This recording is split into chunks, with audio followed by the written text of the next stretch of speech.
We begin this morning with some breaking news out of London. There is quite the political crisis that is emerging as more and more of Boris Johnson's MPs and supporters abandon ship. A total of 44. It is staggering. Let's bring in CNN's senior reporter Nic Robertson for the latest now. He is in Westminster for us this evening outside Downing Street. It seems, Nick, it's hard to keep up. I've been watching this for the last few hours and more people are abandoning ship. What is the latest?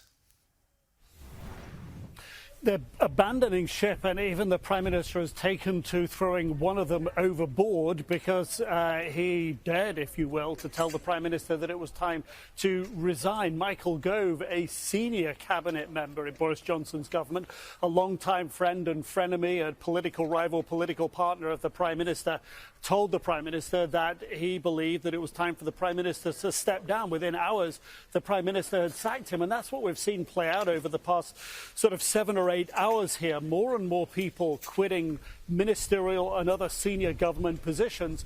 But at the same time, the Prime Minister, when faced with the Parliament session, the Prime Minister's question time earlier today, taking a lot of criticism and a lot of heat in a way that he hasn't really before from the opposition party, saying that he plans to fight on, that he has a mandate from the people of the country. In 2 hours of a committee session grilling, a much more quiet but altogether more challenging environment for the Prime Minister. He was questioned about so many things, his character, his decision-making, the minutiae of the way that he's been running the government was all put under the microscope. Again, he said that he planned to carry on and fight, and that is one of what one of his senior advisors has been telling us late this evening, within the past hour or so, that the Prime Minister is in a fighting spirit.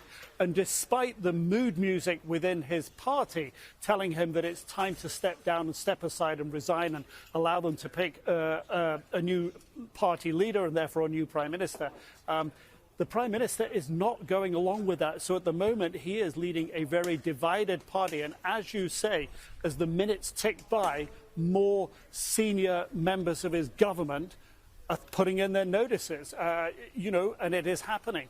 By the minute, by the hour, the numbers racking up through the day. So how does the government govern in a situation like this, Nick? Yeah, the Prime Minister has a plan. He plans a new cabinet. He plans through his new Chancellor of the Exchequer, Finance Minister, if you will, to roll out what are being described as tax cuts next week, that the Prime Minister's senior official says are red meat to the Conservative Party, the voters, the members of Parliament, that this is exactly the sort of thing they want for the electorate. The Prime Minister plans to roll that out next week. And all of this is designed to buy the Prime Minister more support, more time. The senior official said that if there were a vote of confidence in the Prime Minister now, tonight, it might be tight. The fact is, the party is not in a position to have that vote until the earliest next week. The Prime Minister thinks he can make things look different by early next week. OK. He survives, but for how long? Talking about Boris Johnson here. Nic Robertson bringing us up to speed there, senior CNN correspondent from Downing Street. Thanks, Nick.